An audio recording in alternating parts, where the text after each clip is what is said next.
Molina out of the Federal Health Exchange in Utah, leaving 70,000 without a carrier. Here's an article that I just saw in the Deseret News earlier today, and wanted to comment on that. My name is Matthias Allred with Skyline Insurance Agency. I'm a local health insurance agent. And if you're a Molina customer, you may have some questions about what that means to you with them pulling out of the market and how that's going to affect you and your insurance policy.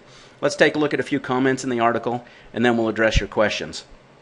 So right here, Salt Lake City, Molina Healthcare announces Wednesday that it will no longer offer health insurance plans to Utahns on the Affordable Care Act federal exchange beginning next year, citing financial losses and uncertainty over the government funding. I should point out that this article came out on August 2nd, 2017, so they're talking about the 2018 plans when he says beginning next year, 2018.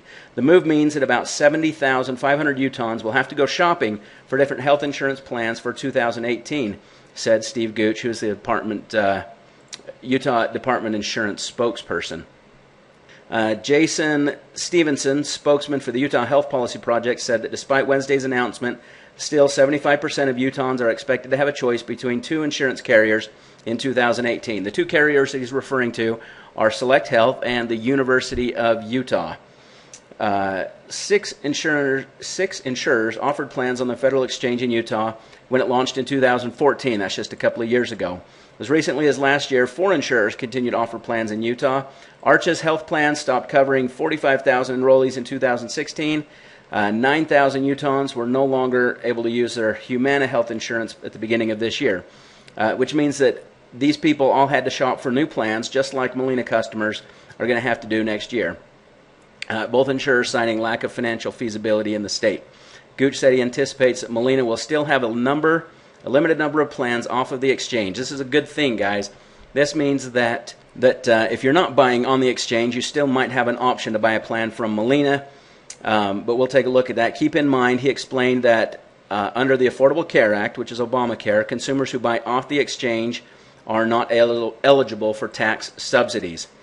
Okay, so it's important to be on the exchange if you want to get the tax subsidies. Right here, steep losses have prompted that some health insurers back away from the ACA, which is Affordable Care Act, their public marketplaces. This is the Obamacare that we're talking about.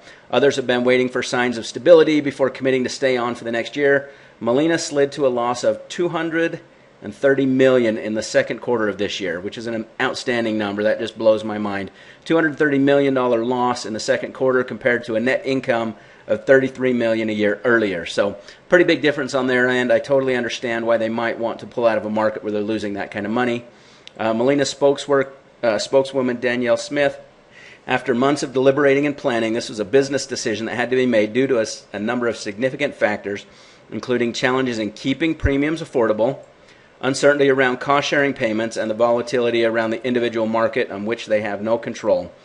In the meantime, we plan to continue serving our current exchange members in all of our existing Utah counties throughout the end of this year.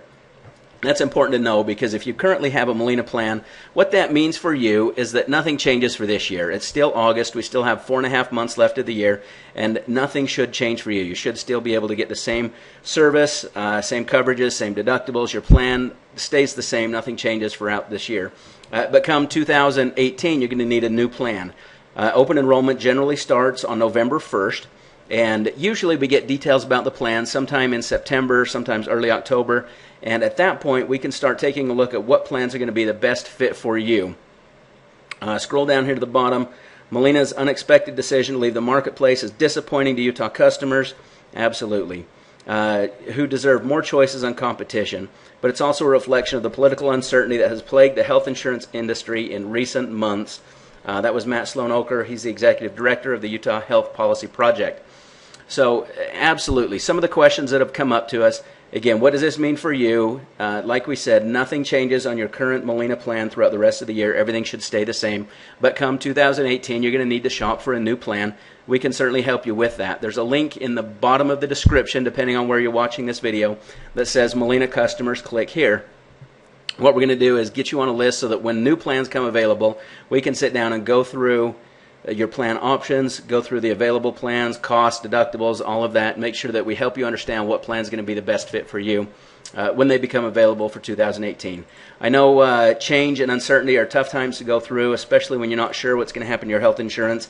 It's a major part of our lives, and we want to help make that transition just as smooth as possible. So if you have any other questions about Molina health insurance, transferring, the transition, any of that, visit us on our website at skylineinsuranceagency.com, and you can also find a link down below in the description. We're more than happy to sit down and talk to you and see what we can do to help out. Hope you have a great day.